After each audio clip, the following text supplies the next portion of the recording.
आवश्यकता महसूस हुई कि कौन बता सकता है, कौन मुझे ये बता सकता है कि मेरे जीवन का लक्ष्य क्या है और मैं कौन हूँ। तो सत्संग सूचना मिली और पहुंच गए गुरु वशिष्ठ के आश्रम में। सत्संग जाकर के गेट खटखटाया तो अंदर से आवाज आती है कि कौन है। तो सत्संगत राम कहते हैं कि यही तो मैं जानने आया हूं कि मैं कौन हूं। आओ सत्संगत, जब इस परमात्मा का ज्ञान हुआ और अपने लक्ष्य की प्राप्ति हुई कि हे राम, तू क्या है, तेरा स्वरूप क्या है, तू कहां से आया है और कहां तुझको जाना है। तो सत्संग, जब ये ज्ञान इंसान को हो जाता है तब उसे उसके जीवन का लक्ष्य प्राप्त हो जाता है। सत्संग, शास्त्रों में कहा गया है कि मनुर्भव, कि हे इंसान तू इंसान बन जा। कभी किसी गाय को तो नहीं कहा गया कि हे गाय तू गाय बन जा, या हे घोड़े तू घोड़ा बन जा। क्योंकि सत्संगत, इस संसार में जितनी भी ये सृष्टि हमको दिख रही है सभी अपने नियम से चल रहे हैं। हम देख रहे हैं कि जब से हमारा जन्म हुआ है, तब की हम बात करें कि जब से हमारा जन्म हुआ है हम देख रहे हैं कि सूरज अपने टाइम पे उदय होता है, अपने टाइम पे अस्त होता है। रात को हम देखते हैं कि चांद और तारे आसमान में दिखाई देते हैं। सत्संगत, सदियों से सूर्य ग्रहण हो रहा है, चंद्र ग्रहण हो रहा है। जितनी भी ऋतुएं हैं, चाहे सत्संग सर्दी हो, गर्मी हो, बारिश हो, सत्संग सभी अपने टाइम से हो रही हैं। यानी कि ये पूरी जो सृष्टि, ये पूरा ब्रह्मांड है, वो अपने समय से चल रहा है। तो सत्संगत, क्यों फिर कह दिया गया कि हे इंसान तू इंसान बन जा, मनुर्भव। सत्संगत, इसकी आवश्यकता इसलिए पड़ी क्योंकि इंसान ही है जिसने परमात्मा से ये वचन किया था। जब गर्भ में थे, जब काल कोठरी में थे, तो परमात्मा से वचन किया था कि हे परमात्मा, मैं आपकी भक्ति करूंगा, मुझे इस काल कोठरी से बाहर निकाल दो। क्योंकि सत्संगत, एक शरीर के अंदर एक जीव पल रहा है, तो उस जीव की वहां 9 महीने रखवाली हो रही है। कौन कर रहा है? सत्संगत। तो सत्संगत, वो जीव इस परमात्मा से कहता है कि हे ईश्वर, हे परमात्मा, आपने इस काल कोठरी में मेरी रक्षा करी है, मुझे इस काल कोठरी से निकालो, मैं आपकी भक्ति करूंगा। मैं आपके सत्संगत, जो मुझे ज्ञान है कि आप मेरे परमात्मा हो और मैं आपका भक्त हूं, मैं इसका पालन करूंगा। सत्संगत, जैसे ही जन्म हुआ तो सत्संगत जो परमात्मा से वचन किया था सत्संगत भूल गए। तो सत्संगत, श्रीमद् भागवत गीता में भगवान श्री कृष्ण अर्जुन को कहते हैं कि परित्राणाय साधूनाम विनाशाय च दुष्कृताम धर्म संस्थापनार्थाय संभवामि युगे युगे। कि हे अर्जुन, मैं अधर्मियों के नाश के लिए और धर्म की स्थापना के लिए हर युग में आता हूं। और उन इंसानों को जो अपना लक्ष्य भूल चुके हैं। सत्संगत, तराजू हमने देखा है, तराजू के एक पलड़े में आप बाट रख दो और एक पलड़े में सामान रख दो। जब सत्संगत वो बैलेंस हो जाता है तो हम कहते हैं कि हाँ जी, सही तोला है, यही कहते हैं। उसी तरह से सत्संगत, इस सृष्टि के अंदर धर्म और अधर्म, सुख दुख, लाभ हानि कह दिया गया है कि हानि लाभ जीवन मरण यश अपयश विधि हाथ, कि ये 6 चीजें परमात्मा ने अपने हाथ में रखी हुई हैं। तो जब इनके बीच में असंतुलन पैदा होता है, जब पाप बढ़ जाता है, धर्म घट जाता है, तो ऐसी स्थिति में इस निरंकार को साकार रूप में प्रकट होना पड़ता है और धर्म की स्थापना करनी पड़ती है। सत्संगत, ये हर युग में आया है, कभी राम बन के, कभी श्याम बन के, और सत्संगत कभी वक्त का पैगंबर सतगुरु माता सुदीक्षा जी बन के। सत्संगत, द्वापर युग की दास को बात याद आ रही है कि कौरवों और पांडवों के बीच में सत्संगत आपसी कलेश पैदा हो गया था। पांडवों को छल कपट से कौरवों ने वनवास दे दिया कि जाओ तुम वनवास में अपना जीवन जियो, ये जितना भी राजपाट है वो हमारा है। सत्संगत, समय बीता, वनवास भी पांडवों ने काटा, और काटने के बाद में सत्संगत जब वापस आए तो भगवान श्री कृष्ण साथ में थे। तो भगवान श्री कृष्ण ने कहा कि हे कौरवों, धृतराष्ट्र को कहा, सत्संगत उस वक्त बड़े बड़े महारथी थे, उन सभी को कहा कि आप एक ही परिवार के सदस्य हो, एक ही पिता की संतान हो, फिर क्यों इस तरह से लड़ते हो? दुनिया की सत्संगत दास बात बता रहा है।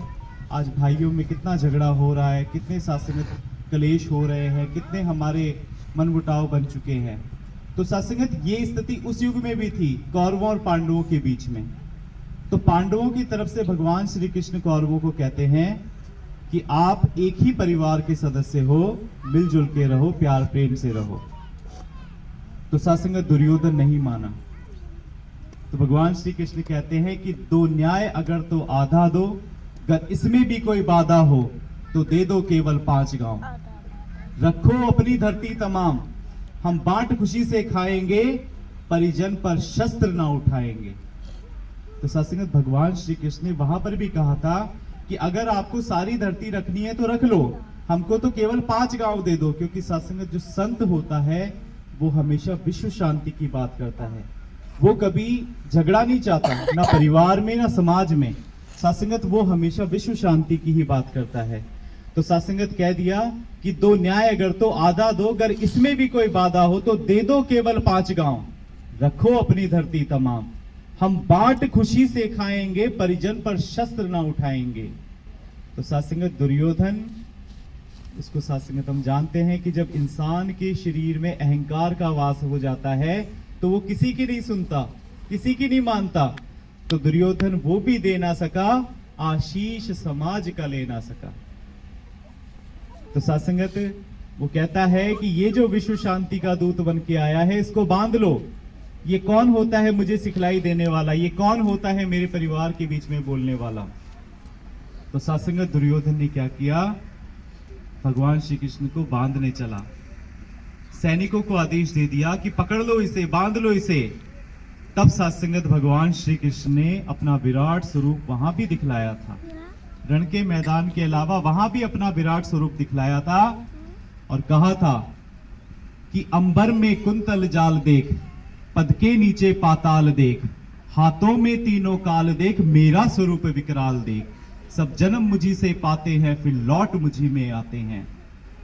तो सत्संगत जिनके पास उस वक्त वो दिव्य चक्षु थे, जिनके पास सत्संगत वो ज्ञान की नजर थी, उन्होंने तो परमात्मा के उस स्वरूप को पहचान लिया।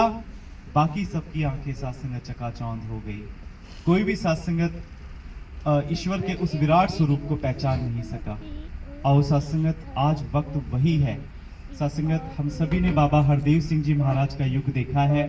सत्संगत वो नूरानी चेहरा, वो सत्संगत प्यार वाला चेहरा जिसको देख करके सत्संगत हम सभी मनमोहित हो जाते थे। गुरु के आगे सत्संगत गुरु को रिझाने के लिए हर रूप में हमारी कोशिश होती कि हम किसी भी तरीके से अपने गुरु को रिझा लें। तो आओ सत्संगत उसके बाद गुरु ने अपना स्वरूप बदला। सत्संगत गुरु सविंदर माता जी के रूप में प्रकट हुआ। फिर सत्संगत सतगुरु ने फिर अपना रूप बदला और सतगुरु माता सुदीक्षा जी के रूप में प्रकट हुआ। तो सत्संगत विचार योग्य बात क्या है कि आज इस ज्ञान को लेने की जरूरत क्यों है, कि क्यों हम ये ज्ञान ले लें? तो सत्संगत इस ज्ञान की आवश्यकता इसलिए है ताकि हमारा जीवन सुखी हो सके। दुनियावी झगड़े आप देखते हैं, निरंकारी परिवारों में भी झगड़े होते हैं क्या? सत्संगत बात है कि जो ब्रह्मज्ञानी परिवार होता है, निरंकारी परिवार होता है, क्या उनमें भी झगड़े होते हैं क्या?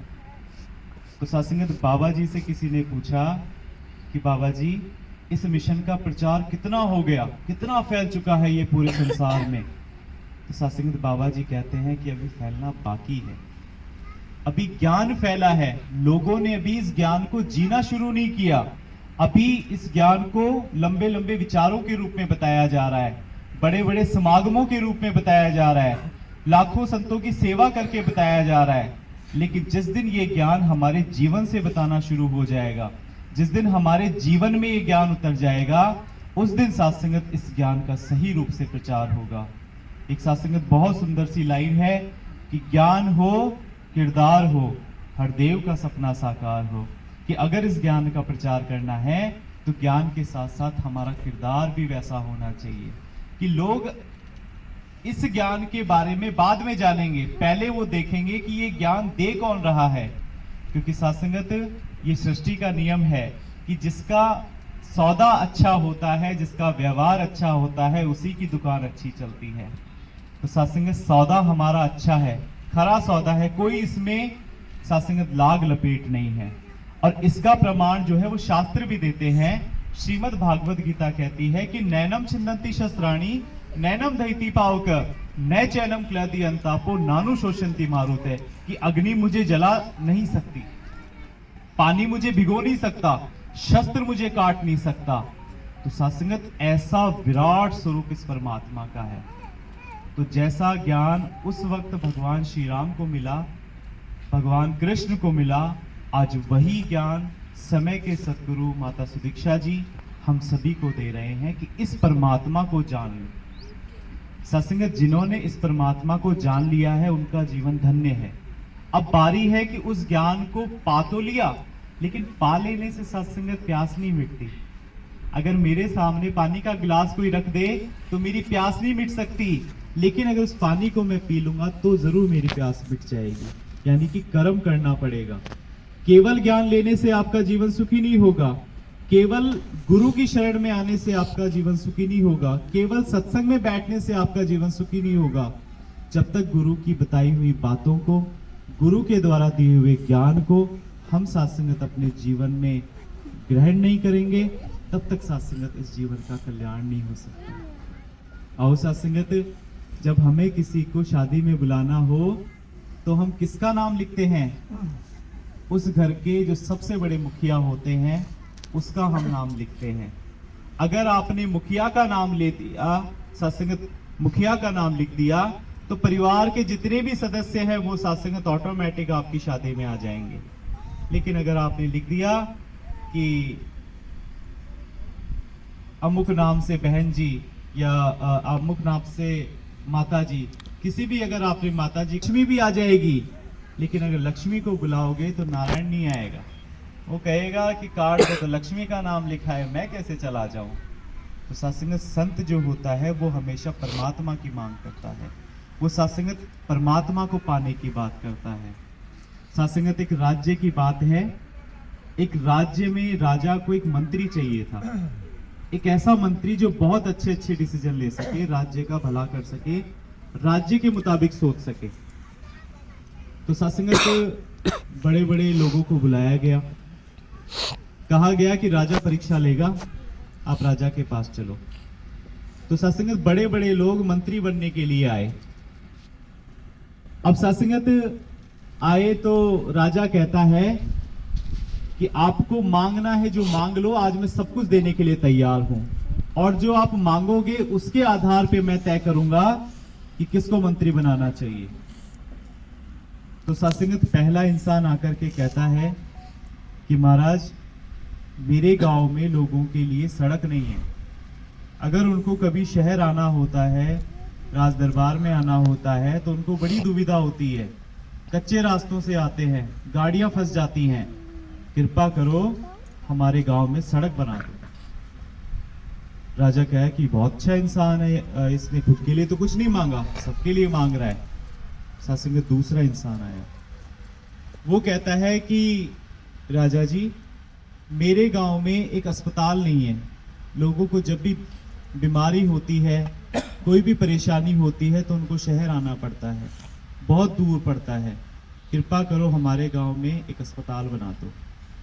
राजा ने कहा कि इसकी भी बहुत अच्छी मांग है, ये भी जनता के भले में सोच रहा है। तीसरा इंसान आके कहता है कि राजा जी मेरे गांव में पानी की बड़ी समस्या है, कोई बांध बनवा दो जिससे कि मेरे गांव में पानी की समस्या का समाधान हो सके। सत्संगत राजा कंफ्यूज हो गया। राजा सोचने लग गया कि जो भी आ रहा है वो संसार का ही भला मांग रहा है, गांव का ही भला मांग रहा है, शहर का ही भला मांग रहा है। इसका मतलब मेरी जो प्रजा है उसमें सारे लोग अच्छे हैं, सबका भला मांगते हैं। फिर सत्संगत आप जैसा ही कोई संत था, राजा के पास आकर के कहता है कि राजा जी मेरी एक प्रार्थना है, मैं चाहता हूं कि मेरी गांव में एक छोटी सी कुटिया है, कृपा करो आप 1 महीने के लिए मेरी कुटिया में आके रह लो। अब सत्संगत राजा ने सोचा में कि 1 महीने के लिए कुटिया में, इतने बड़े बड़े महलों का सुख भोगने वाला राजा कुटियों में कैसे रह सकता है। तो सात्संगत राजा ने सोचा और जो उसके सेनापति थे उन सबसे विचार विमर्श किया मैं कि ये बंदा जो कह रहा है इसकी बात का पता लगाओ, ये ऐसा क्यों कह रहा है।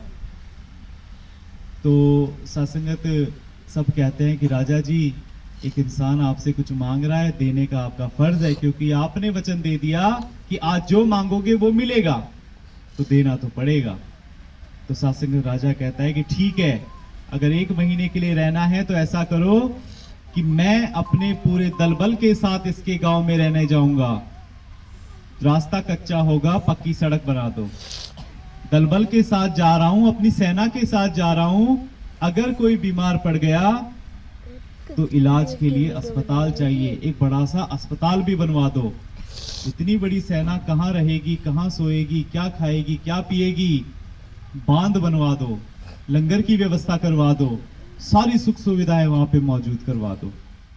तो सात्संगत कहने का भाव ये है कि एक भक्त ने दुनिया का भला मांगा और एक इंसान ने, एक संत ने खुद राजा को ही मांग लिया।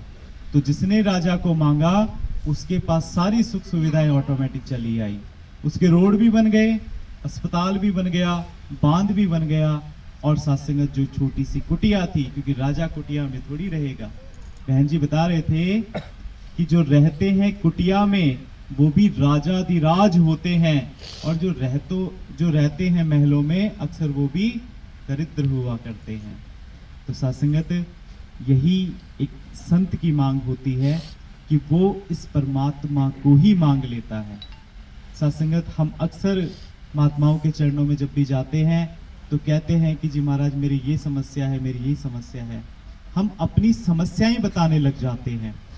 तो आओ सात्संगत, उस इंसान के, उस संत के जीवन में कोई भी दुख तकलीफ नहीं रहती जो परमात्मा को अपना लेता है, जो परमात्मा को सात्संगत अपने जीवन में धारण कर लेता है। सात्संगत हम सभी के चहेते आदरणीय फूलचंद जी बजाज साहब एक बात कहा करते हैं कि राम नाम के हीरे मोती तुम बिखराओ गली गली, ले लो रे कोई राम का प्यारा, शोर मचाओ गली गली। तो आज सात्संगत इसी ज्ञान की आवश्यकता है कि इस ज्ञान को हम अपने जीवन में धारण करें। आज सात्संगत फूलचंद जी बजाज साहब की हम मिसाल दे रहे हैं, आज सात्संगत बाबा हरदेव सिंह जी महाराज की हम मिसाल दे रहे हैं, बड़े बड़े संतों की हम मिसाल दे रहे हैं। लेकिन उन संतों ने भी सात्संगत यही मांग करी थी कि जैसा हमारा जीवन बना है, जैसा हमारा किरदार बना है, वैसा ही आपको भी अपना किरदार बनाते चले जाना है। क्योंकि सात्संगत उन्होंने अपना जीवन इस भक्ति में जी लिया, उन्होंने सात्संगत इस ज्ञान की आवाज को जन जन तक पहुंचा दिया। अब सात्संगत एक पिता अपनी विरासत को अपने बेटे को दे करके जाता है।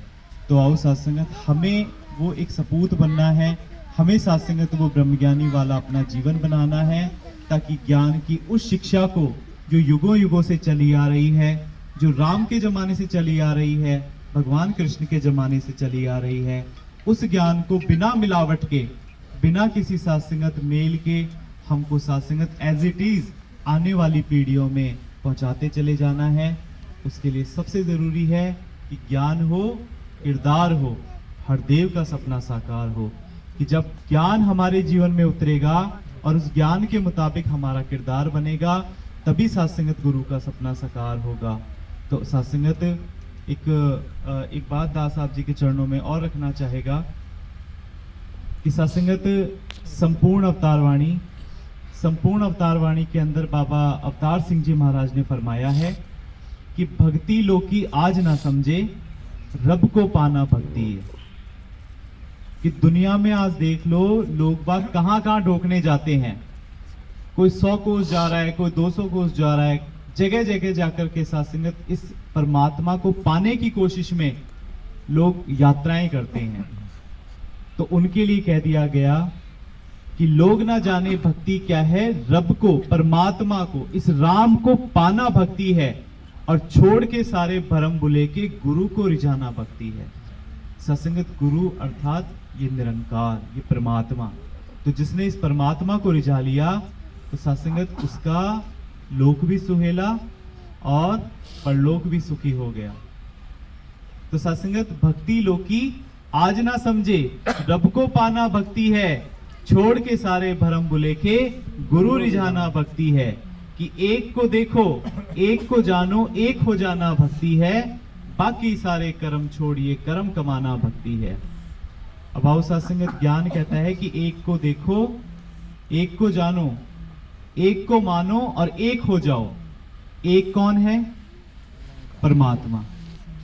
तो ये परमात्मा यहां पे विराजमान है, मेरे दाएं हैं मेरे बाएं हैं।